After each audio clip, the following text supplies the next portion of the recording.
everyone মই মধুস্মিতা আপোনালোকক সকলোকে স্বাগতম পুনৰবাৰ মোৰ অন্য এটা নতুন ভিডিঅ'লৈ আশা কৰিছো আপোনালোক সকলো সুস্থ হৈ আছে যেহেতু বিহু পাইছেহি হয়নে নহয় ৰাইজসকল বিহু পাইছেহি আৰু লগতে পাইছেহি ইলেকশ্যনৰ কাৰণে ৰাজনীতিগত গৰম বতাহ বলিছে সকলোৱে নিজৰ নিজৰ প্ৰচাৰত নামি গৈছে আৰু যেহেতু আপাৰ আছামত বিশেষকৈ গৌৰৱ গগৈ লুইনজ্যোতি গগৈ মানে বহুত প্ৰচাৰৰ মানে দেখিবলৈ পোৱা গৈছে নিউজে পত্ৰই হয়নে নহয় একদম শিৰোনামা দখল কৰিছে আৰু গৌৰৱ গগৈক আৰু অখিল গগৈ সহায় কৰিবৰ কাৰণে আগবাঢ়ি আহিছে অখিল গগৈ এইটো এটা একদম পুৰা বহুত ডাঙৰ এটা হেৰি হৈছে আৰু বহুত সাপোৰ্ট এটা বহুত ডাঙৰ এটা সাপোৰ্ট পাইছে অখিল গগৈৰ পৰা মই আজি কবলৈ লৈছো লুইনজ্যোতি গগৈ যেহেতু লুইনজ্যোতি গগৈ ডিব্ৰুগড় লোকসভা সমষ্টিৰ পৰা মানে খেলিব আৰু লুইনজ্যোতি গগৈৰ বিপৰীতত আছে সৰ্বানন্দ সোণোৱাল আৰু যেহেতু মই এখন মিটিংলৈ গৈছিলো আৰু সেই মিটিংত মানে বহুত দীঘলীয়া ভাষণ দিছিল লুইনজ্যোতি গগৈ আৰু প্ৰতিটোৰ মানে সমস্যাৰ প্ৰতিটোৰ মানে হেৰিয়ৰ কথা কৈ মেলি মানে দিছিল তো সেয়েহে মানে মই এটা ভিডিঅ' আকাৰে মানে আপোনালোকলৈ প্ৰস্তুত কৰি দিছো যেহেতু বেছি দীঘলীয়া হ'লে কোনো ভিডিঅ' চাই ভাল নাপায় তো আজি মানে একদম লাষ্ট মুহূৰ্তত একদম বিধ্বংসী ৰূপত মানে ভাষণ দিছিল আৰু একদম সৰ্বানন্দ সোণোৱালক মৌন সোণোৱাল বুলি কৈছিল নিমাতি কইনা বুলি কৈছিল আৰু সৰ্বানন্দ সোণোৱালে নিজৰ সমষ্টিটো সমস্যা সমাধান কৰিব নোৱাৰিলে বানপানী সমস্যা সমাধান কৰিব নোৱাৰিলে যিখন শ্ৰী শ্ৰী অনিৰুদ্ধ দেৱৰ যিখন ক্ৰীড়া বিশ্ববিদ্যালয় সেইখন মানে তেওঁ গঢ়ি তুলিব নোৱাৰিলে 6 জনগোষ্ঠীৰ জাতি হেৰিয় 6 জনগোষ্ঠী যি সেইটো ক্ষেত্ৰত মাত মাতিব নোৱাৰে এই সকলোবিলাক সমস্যাৰ ক্ষেত্ৰত যেতিয়া ৰাইজে প্ৰতিবাদ কৰে সেইটো সময়ত সৰ্বানন্দ সোণোৱাল পলাই যায় দিল্লীলৈ আৰু দিল্লীত থাকে এই সকলোখিনি বস্তু মানে লুইনজ্যোতি গগৈ আজি এই ভিডিঅ'টোত উদঙাই দিছে তেন্তে আহক ৰাইজসকল বেছি দেৰি নকৰি আৰু এই ভিডিঅ'টো মাজলৈ আগবাঢ়ক আৰু ভিডিঅ'টো আপোনালোকে সম্পূৰ্ণৰূপে চাব এই ভিডিঅ'টোতে আপোনালোকে সম্পূৰ্ণ গোটেইখিনি বস্তু বুজি পাব যে মানে লুইনজ্যোতি গগৈয়ে মানে সৰ্বানন্দ সোণোৱালৰ বিষয়ে মানে কি মানে অভিযোগ আনিলে এই সকলোখিনি আপোনালোকে গম পাব তেন্তে আহক ৰাইজসকল পলম নকৰো আমি ভিডিঅ'টো মাজলৈ আগবাঢ়ো এই যিগৰাকী প্ৰাৰ্থী আছে এগৰাকী প্ৰাৰ্থীক সকলোৱে জানে নিমাতি কন্যা বুলি সকলোৱে জানে জাতিৰ সংকট যেতিয়া মনে মনে থাকে আমাৰ সফল ডেকা যুৱক যুৱতীসকলক যেতিয়াই ঘূৰিয়াই মাটিত পেলাই দিয়া হয় তেওঁলোকৰ তেজেৰে যেতিয়া দেশৰ গোটেই মাটি যেতিয়া তেজেৰে টুমুৰণি হয় তেতিয়া মনে মনে থাকে যেতিয়া 6 জনগোষ্ঠীৰ জনজাতিকৰণ বিচাৰি ৰাইজে আন্দোলন কৰে সংগ্ৰাম কৰে এইটো প্ৰাপ্য অধিকাৰ বুলি কয় তেতিয়া মনে মনে থাকে অসম চুক্তিৰ 6 নম্বৰ দফা কাৰ্যকৰী কৰিবৰ কাৰণে কমিটি বনাই দিয়াৰ পিছত কমিটি প্ৰতিবেদন লয় প্ৰতিবেদনখন লৈ দিল্লীত একো কৰিব ক'ব নোৱাৰে মনে মনে ধোঁৱা চামাক তুলি হয় জনজাতিসকল যিসকল ইতিমধ্যে আছে তেওঁলোকে 6টা অনুসূচীৰ অধিকাৰ বিচাৰে তাতো মনে মনে থাকে বানপানী গৰাখহনীয়া ৰাষ্ট্ৰীয় সমস্যা হিচাপে ঘোষণা কৰিম বুলি কয় একো নকৰে দিল্লীত মনে মনে থাকে তেওঁ ক'বলৈ একো ইচ্ছু নাই খেলৰ কথা কওক শিক্ষাৰ কথা কওক খেলৰ কথাই যদি কয় তেওঁ ক্ৰীড়া মন্ত্ৰী আছিল আগতে তেওঁৰ ঘৰৰ কাষত থকা শ্ৰী শ্ৰী অনিৰুদ্ধ দেৱ ক্ৰীড়া বিশ্ববিদ্যালয়ৰ এচৰ পৰা মাটি পৰিছে নেকি আধাৰ হিলাটো বাদ আপোনালোকে কওকচোন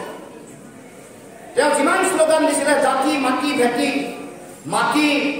নিদিওঁ বুলি কৈ বাংলাদেশৰ কাষত বাংলাদেশৰ ফেন্সিংখনৰ কাষত পতাকা উত্তোলন কৰিছিলে নহয় কৰি তেওঁ চৰকাৰৰ অহাত পিছতে লগে লগে আমাৰ মাটি বাংলাদেশক হাজাৰ হাজাৰ বিঘা বাংলাদেশক দি দিয়া নাই আমাৰ মাটি ৰৈছেনে আমাৰ মাটিটো ৰোৱা নাই আমাৰ মাটি আজি 8,000 এনেকুৱা 8 লাখ এনেকুৱা পৰিয়াল আছে যি ভূমিহীন হৈ অসমৰ মাটিত জীয়াই আছে মই কোৱা নাই তেওঁলোকে চৰকাৰে বনাই দিয়া যি কমিটি হৰিশংকৰ ব্ৰহ্মৰ প্ৰতিবেদনত কৈছে 8 লাখ এনেকুৱা পৰিয়াল অসমত আছে যাৰ ঘৰ মাটি নাই এইবোৰ আপোনাৰ মোৰে ককাই ভাই দগাই ভতিজা আপোনাৰ মোৰে ভাগিন কোনোবা নহয় জানো এই 8 লাখ মানুহ মাটি নোহোৱাকৈ অসমত থাকে তেওঁতো কৈছিল তেওঁলোকেতো কৈছিল বান গৰাখহনীয়া সমস্যা ৰাষ্ট্ৰীয় সমস্যা হিচাপে ঘোষণা কৰিব আমাৰ ভূমিহীন ৰাইজক মাটি দিলে নেকি একো ক'ব নোৱাৰে কেৱল মাত্ৰ মোদীৰ প্ৰশস্তি মোদীৰ কথাবোৰ ক'বলৈ মই পিছত আহি এতিয়া নকওঁ তেওঁৰ কথাবোৰ প্ৰথমে কৈ ল'ব লাগিব কাৰণ তেওঁকতো অসমৰ ৰাইজে বহুত দিছে বিধায়ক বনালে সাংসদ বনালে মন্ত্ৰী বনালে মুখ্যমন্ত্ৰী দিলে আমি আজি হিচাপ কৰিব খুজিছোঁ তেওঁক কি দিলে আৰু তেওঁ যিহেতু মই ক'ব খোজা কথাটো মই হিতাধিকাৰ আঁচনিৰ পৰা কথাবোৰ কৈ আছিলোঁ যে তেওঁ একো নাই দিয়া তাৰমানে সংসদৰ মজিয়া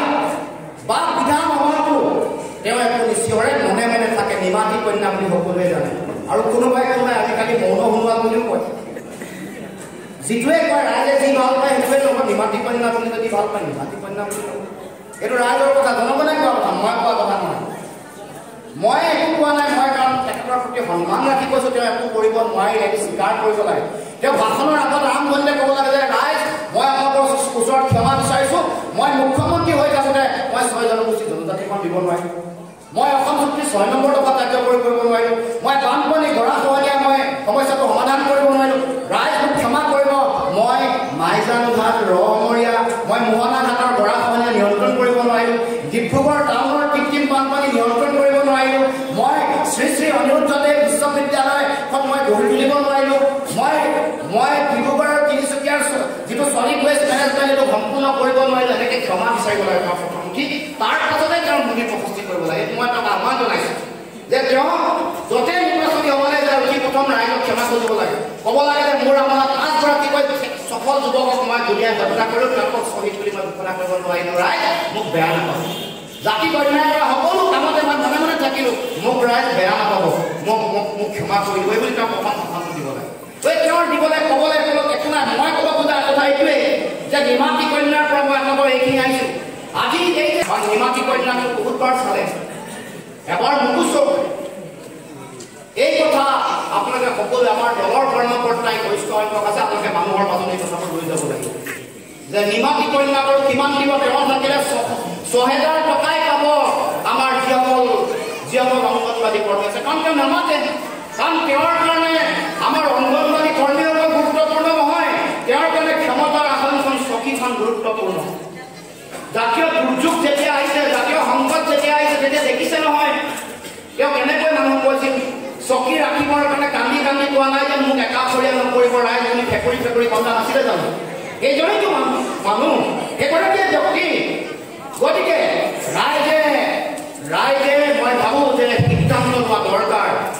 যে নিমাতী কন্যাৰ যোগেদি আমাৰ কোনো সুবিধা নহ'ব কোনো কাম নহ'ব গতিকে যুঁজিবলৈ সুযোগ দিয়ক আৰু আপোনালোকে সুযোগ দিলে আপোনালোকক দেখুৱাই দিম যে অসমতো সিংহ জীয়াই আছে দিল্লীৱালাই অসমক জংঘল বুলি কৈছিল নহয় জংঘলৰ মাজত যে সঁচা সিংহ জীয়াই আছে এই কথা দিল্লীৱালাকো দেখুৱা গতিকে ৰাইজ আমাৰ এই অসম প্ৰতিনিধি দেখিয়ে ভাবিছে যে আমাৰ ইয়াত অসমত ইয়েছ বছ আছে দিল্লীত চাপি দিলে পুতলাই তেওঁলোকে পুতলাৰ দৰে আমাৰ বিহুত যে কঁকালত ধৰি নাচে এই মূৰত ধৰি নাচে এনেকৈ নাচে যে যেনেকৈ নাচিবলৈ কয় তেনেকৈ নাচে কঁকাল বেকা কৰিবলৈ গ'লে দিল্লীত চাপি পকাই দিয়ে কঁকালটো বেকা কৰে